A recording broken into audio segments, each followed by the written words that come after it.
আসসালামু আলাইকুম। কেমন আছেন আপনারা সবাই? আশা করি সবাই ভালো আছেন। তো আজকে আপনাদের মাঝে নিয়ে আসলাম নতুন আরেকটি ব্লগ ভিডিও নিয়ে। আশা করি এই ছোট্ট ভিডিওটি আপনাদের কাছে ভালো লাগবে। তো সকাল সকালেই ঘুম থেকে উঠেই দেখি বৃষ্টি পড়ছে। তো বৃষ্টিটা দেখে অনেক ভালো লাগছিল, তো একটু ভিডিও করে নিলাম। আর এই বর্ষার সিজনে কিন্তু সারাদিনই ধরতে গেলে বৃষ্টি হয়। এই বৃষ্টি আবার থেমে যায়, আবার বৃষ্টি শুরু হয়। বৃষ্টির কোনো ঠিকানা নেই যে কখন চলে আসে।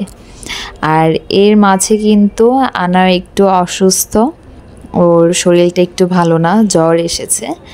আর ও বিছানায় কিভাবে শুয়ে আছে, তো এইভাবেই গড়াগড়ি খাচ্ছে। তো বিছানা থেকেই ও মাথা তুলতে পারছে না, এরকম একটা অবস্থা। তো সবাই ওর জন্য দোয়া করবেন যেন শরীরটা তাড়াতাড়ি সুস্থ হয়ে যায়। আর এর মধ্যে কিন্তু বৃষ্টিটা অনেকটাই কমে গেছে। তো এখন আমি একটু নাস্তা বানিয়ে নিব। তো চলুন আপনাদের সাথে একটু শেয়ার করি।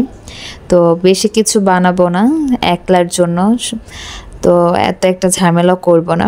তো শর্টকাটে পাউরুটি দিয়েই নাস্তাটা বানিয়ে ফেলবো। আশা করি আপনারা এই নাস্তাটা সবাই কম বেশি খেয়ে থাকেন। আমার কাছে তো এই নাস্তাটা অনেক ভালো লাগে খেতে। তো এখানে আমি পাউরুটিটা ডিম দিয়ে ভেজে নেব। তো তার জন্য এখানে আমি একটা ডিম নিয়ে নিয়েছি। এখন এর মধ্যে আমি দিয়ে দেব পরিমাণ মতো চিনি। তো যে মিষ্টি খেতে পছন্দ করেন তারা একটু বাড়িয়ে দিবেন, এটা আপনাদের পছন্দের উপরে। তো এখানে আমি 2 চামচ চিনি দিয়ে দিয়েছি। এখন আমি দিয়ে দিব সামান্য একটু লবণ, যেন পানসে না লাগে সেজন্য। তো লবণটা দিলেও ভালো লাগে। আবার অনেকেই কিন্তু আছে যারা শুধু লবণ কাঁচামরিচ দিয়েও ভেজে খান, তো ওইটাও কিন্তু খেতে অনেক ভালো লাগে। তো এখন আমি এর মধ্যে দিয়ে দিলাম সামান্য পরিমাণে গুঁড়ো দুধ।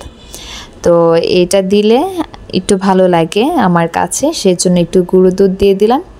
এখন আমি দিয়ে দিব সামান্য একটু পানি, হাত দিয়ে আমি অল্প একটু পানি দিয়ে তারপরে ভালো মতো এটাকে ফেটিয়ে নেব, যেন এই গুঁড়ো দুধ তারপর চিনিটা যেন ভালো মতো গলে যায়। তো এতে কোনো সমস্যা হবে না। আবার পানিটা না দিলেও চলে, এটা যার যার পছন্দ অনুযায়ী। তো আমি একটু ডিমটাকে ভালো মতো ফেটে নিলাম। এখন আমি পাউরুটি দিয়ে ভেজে নেব। তো এই ভিডিওগুলো আমার কিছুদিন আগের করা ছিল। তো বাচ্চার অসুস্থতা, নিজে অসুস্থ ছিলাম, তো এর মাঝে আর সময় করে উঠতে পারিনি ভিডিও ছাড়ার জন্য। তো আমার ফ্রাই প্যানটা কিন্তু গরম হয়ে গেছে। তো আমি তেলটা গরম করে পাউরুটিটা ডিমের মধ্যে পুরোটা চুবিয়ে চুবিয়ে তারপরে আমি ভেজে নিচ্ছি। আর এই রুটিটা আয়েশা বেশি একটা খেতে চায় না, খুব কম খায়। তো আমি একার জন্যই বানাচ্ছি। আর ঘরের মধ্যে যদি পুরুষ মানুষ সকালবেলা নাস্তা না খায় তাহলে কিন্তু তেমন একটা আগ্রহ লাগে না নাস্তা বানাতে।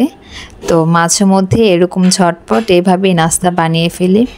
আর যেহেতু আনায় অসুস্থ, ওইদিকে ও আবার বিরক্ত করছিল, তো ঝটপটভাবে এইভাবেই নাস্তাটা বানিয়ে ফেলছি। তো আমার মতো কে কে আছে যারা এরকম ঝটপট করে ফেলেন নাস্তা সকালবেলা ঝামেলা এড়াতে, তারা কিন্তু অবশ্যই কমেন্ট করে জানাবেন। আর এ পর্যন্ত যারা আমার ভিডিওটি দেখে এসেছেন, আশা করি আমার ভিডিওটি আপনাদের কাছে ভালো লাগবে। আর যদি ভালো লেগে থাকে তাহলে প্লিজ একটি লাইক দিয়ে আমার পাশেই থাকবেন। আর কেউ যদি থাকেন যে আমার এই ভিডিওটি এই প্রথমবারের মতো দেখছেন, তারা প্লিজ আমার চ্যানেলটিকে সাবস্ক্রাইব করে আমার পাশেই থাকবেন, যদি আমার ভিডিওগুলো আপনাদের কাছে ভালো লেগে থাকে। আর আমার ভিডিওর মধ্যে যদি কোথাও কোনো ভুল ত্রুটি হয়ে থাকে তাহলে প্লিজ দয়া করে আপনারা ক্ষমা সুন্দর দৃষ্টিতে দেখবেন। আর যদি কোনো পরামর্শ থাকে তাহলে ভিডিওর কমেন্ট বক্সে এসে আমাকে জানাতে পারেন, আশা করি আমি উপকৃত হব। তো আমার নাস্তা কিন্তু প্রায় ভাজা হয়ে গেছে। তো এইভাবে আমার কাছে তো বানিয়ে খেতে অনেক ভালো লাগে। আর কার কার কাছে ভালো লাগে সেটাও কিন্তু জানাতে ভুলবেন না। তো এখন আমি নাস্তাটি সেরে তারপরে দুপুরে রান্না করে ফেলবো। আর বাচ্চারা অসুস্থ থাকলে কিন্তু এমনিতেও কোনো কিছু ভালো লাগে না, সেইটা হয়তো বা সব মায়েরাই জানেন যে বাচ্চা অসুস্থ থাকলে মনে হয় যে ওদের রোগটা যদি নিজেকে দিয়ে দিত তাহলে হয়তো বা ভালো লাগতো, কারণ ওরা কিছু বলতে পারে না। তো বিকেলবেলা যখন আয়েশাকে আরবি পড়াতে দিয়ে আম্মুর বাসায় একটু গিয়েছিলাম, তখন আম্মু পেয়ারাগুলো পাড়ছিল। আর পেয়ারাগুলোতে একটু পোকা ধরে গেছে, যেগুলো একটু বেশি পেকে যায় তো সেগুলোতেই পোকা ধরে যায়। তো আম্মু একটু শক্ত থাকা অবস্থায় পেরে ফেলছে যেন খাওয়া যায় সেজন্য। তো বিকেলবেলা আবার আমার ভাই, ছোট ভাই, তো আবার একটু পুরি বানিয়েছিল, তো আমার জন্য আবার কিছু রেখেছিল। তো ওরা আবার বানিয়ে সবাই খেয়েছে, আম্মু, রায়হান। তো আমারটা আমি একটু বানিয়ে ভেজে নিচ্ছি। তো খেতে কিন্তু আলহামদুলিল্লাহ অনেক ভালো হয়েছিল। তো ওই প্রথমবার পুরীর জন্য ডো করেছে, তো সুন্দর হয়েছে অনেক। তো খেতেও কিন্তু অনেক ভালো হয়েছে। আর বাইরের নাস্তার চাইতে কিন্তু ঘরের নাস্তা খেতে কিন্তু বেশি ভালো লাগে। তো বাইরের নাস্তার চাইতে কিন্তু ঘরের নাস্তা খেতে কিন্তু অনেক ভালো লাগে, তো কম খেলেও ভালো লাগে। তো নাস্তাটা কিন্তু আসলেই অনেক ভালো হয়েছিল। তো ভেতরটা দেখে হয়তো আপনারা বুঝতে পারছেন।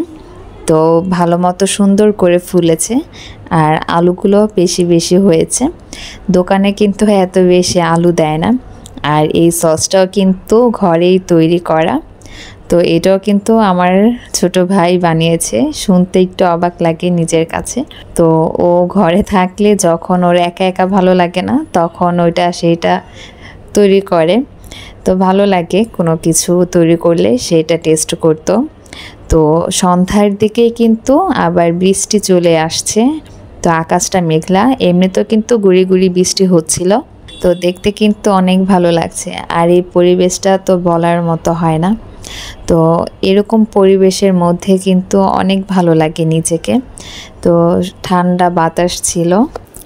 তো এই বৃষ্টি কিন্তু আমার কাছে অনেক ভালো লাগে। তো আগে সব সময় বৃষ্টি হলেই, যখনই হতো রাত হোক বা দিন হোক, তো বৃষ্টিতে একটু হলেও আমাকে মানে ভিজতেই হতো, এরকম একটা অবস্থা ছিল। মানে এত ভালো লাগে আমার কাছে বৃষ্টি, তো সেইটা বলে বোঝানোর মতো না। তো বিয়ের পরে এখন আস্তে আস্তে কমে গেছে, সেটা আর এখন আর হয় না বৃষ্টিতে ভেজা। তো আজকে অনেক দিন পরে বৃষ্টিতে ভিজলাম, দিন বললে ভুল হবে, বছর হয়ে গেছে। আর এই সময়টাতে যে ঠান্ডা বাতাস ছেড়েছিল, এই বাতাসটা পুরোই মন ছুঁয়ে গেছে, মানে এরকম ঠান্ডা বাতাস। আর কিছুক্ষণ পরেই কিন্তু খুব জোরে বৃষ্টি নেমে গেছে। তো এই বৃষ্টি দেখে নিজেকে আর সামলাতে পারলাম না। আর যেহেতু মা কাছে ছিল, তো বাচ্চাকে মার কাছে দিয়ে তারপরে ভিজেছি। তো অনেক ভালো লেগেছে এই মুহূর্তটা। তো আমাকে বৃষ্টিতে ভিজতে দেখে আমার বড় মেয়েও চলে এসেছে বৃষ্টিতে ভিজতে। তারপরে মার বাসার যে নিচের আন্টিরা থাকে, তো সেই আন্টিরাও চলে এসেছিল। তো সবাই একসাথে যখন ভিজেছি তখন কিন্তু আরও বেশি ভালো লেগেছে। তো যাই হোক, আজকের এই ভিডিওটি এখানেই শেষ করছি। আশা করি আপনাদের কাছে আমার এই ভিডিওটি ভালো লাগবে। ভালো থাকবেন সবাই। আল্লাহ হাফেজ। আসসালামু আলাইকুম।